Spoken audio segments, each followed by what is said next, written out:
Hello everybody, this is Tali, Berman, autism specialist, and today we're on video 3 of this little mini series I'm doing where I'm taking what I consider to be the great nuggets. There's more, but the 3 nuggets from this book that I just completed, Uniquely Human, A Different Way of Seeing Autism by Dr. Barry Prezant. If you haven't read it yet, I think it's a great book. I really recommend that you take a look at it. I'll have the link below. And this is the 3rd video. So in the first video, I really talked about his opinion and what his message is around the whole recovery paradigm. In the 2nd video, I talked about self-determination and how important that is in your child's journey or the child that you work with.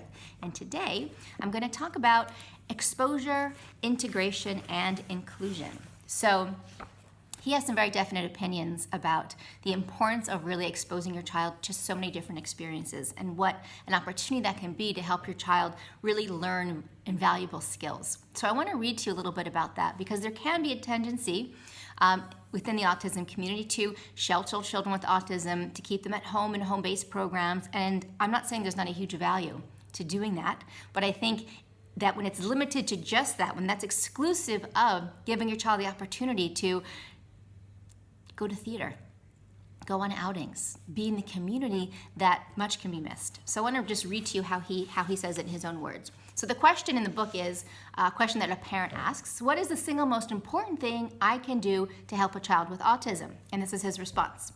In my experience, the best thing parents and educators can do for a child with autism is to get the child out in the world with the appropriate supports.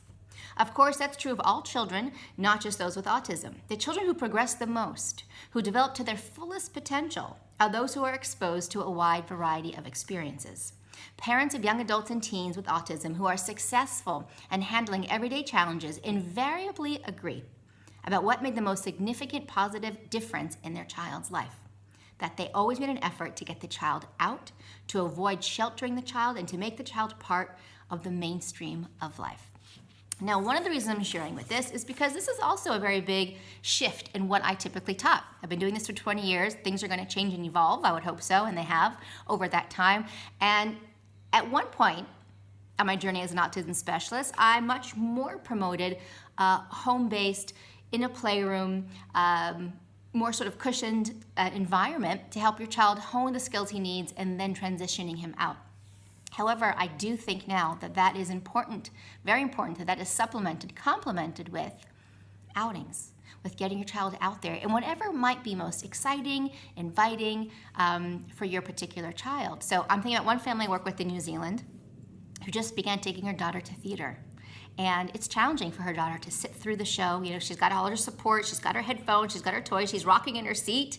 But she is beside herself. She loves it. She loves musicals. She loves the performance. And this is something that she just wasn't exposed to. And we wouldn't have known that was a huge motivation of hers until she was exposed to a situation like that, to an opportunity like that. There are families I know who are beginning to take their child more into art classes, to dance classes, to libraries, to shopping centers, to indoor gyms. All kinds of things that will help your child have the opportunities to learn and also get a sense of what their interests are. So many parents I talk to say, I don't really know what my child likes. I don't know what their interests are. I don't know what their motivations are. And part of that is because they aren't often exposed to a variety of experiences. It's just like going to college where you try a whole bunch of different classes until you realize, oh, I love sociology. I'm going to pursue, medical school because you got an experience that gave you a sense of what that was and it interested you. So also, it's about a really great way to understand your child and to discover new interests. So I would love to hear from you on your thoughts on this. Are there really new things you discovered about your child by exposing them to new environments? And is there a way that you would like to expose your child to new environments, integrate them more into the community? And if so, I'd love to hear what that environment is. So scroll on down. I'd love to hear from you. What are your thoughts about exposing your child and including them in the activities that you and your family are typically involved in?